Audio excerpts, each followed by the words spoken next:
저는 오늘 22대 총선에서 선관위가 전국 총 159곳의 투표자 수와 투표율을 고의 조작해 왔음을 추가로 밝힙니다. 22대 총선에서는 쌍둥이 투표구라는 새로운 수법이 동원됐습니다. 서울 은평구 불광 1동 1투표구와 6투표구에서는 6시간 동안 투표자 증가 수가 200명, 100명, 0명, 200명, 100명, 100명 이런 식으로 완전히 일치한 것입니다. 이런 쌍둥이 투표율 증가는 결코 우연일 수가 없습니다. 전국에서 쌍둥이 투표구는 총 5쌍 10개 투표구였습니다.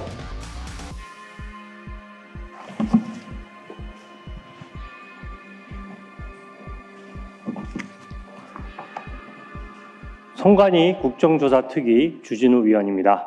저는 어제 지난 대선에서 투표율이 고의 조작된 사실을 폭로했습니다. 민주당도 선관위도 합수본도 동시에 깊은 침묵에 빠졌습니다. 심각한 부정선거에 눈을 감는 이유가 무엇입니까? 모두 한 통속이기 때문입니까? 이 암묵적 카르텔을 깨기 위해서 저는 오늘 22대 총선에서 선관위가 전국 총 159곳의 투표자 수와 투표율을 고의 조작해 왔음을 추가로 밝힙니다. 첫째, 22대 총선에서는 쌍둥이 투표구라는 새로운 수법이 동원됐습니다. 서울 은평구 불광 1동 1투표구와 6투표구에서는 투표자 수가 마치 쌍둥이처럼 똑같이 증가했습니다. 6시간 동안 투표자 증가 수가 200명, 100명, 0명, 200명, 100명, 100명 이런 식으로 완전히 일치한 것입니다. 이런 쌍둥이 투표율 증가는 결코 우연일 수가 없습니다. 각 투표구의 담당자들과 중앙선관위 간부가 서로 짜고 마음대로 숫자를 지어내 입력했다는 뜻입니다.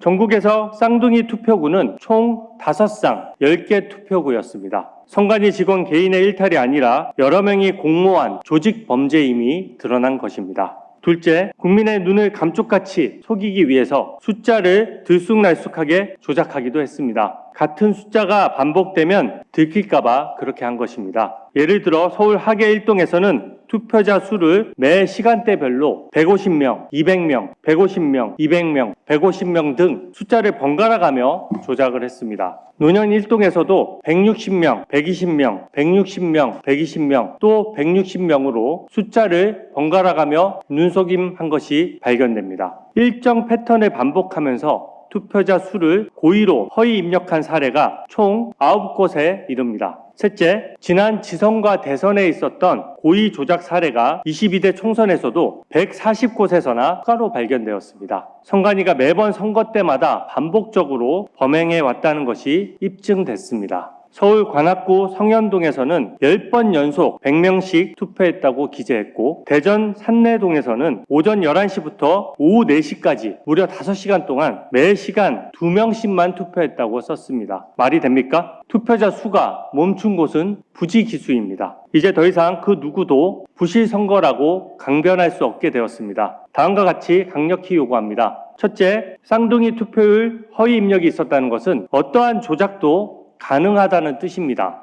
따라서 쌍둥이 득표율도 단순 우연으로 보기 어렵습니다. 국정조사 특위 차원에서 전국의 득표율 오입력 사례, 쌍둥이 득표 사례도 전수조사하고 정밀 검증할 것을 강력히 요구합니다. 둘째, 합수본은 당장 강제 수사를 통해서 범죄자의 신변과 증거를 확보하십시오. 지선, 대선, 총선까지 다 조작됐다면 말단 직원 몇 명 불러서 유야무야할 일이 아닙니다. 만약 합수본이 서버 추가 압수수색, 관련자 구속에 나서지 않는다면 저는 직접 선관위의 범죄 혐의자들을 고발하고 수사를 하지 않고 직무를 유기한 합수본 관계자도 고발하겠습니다.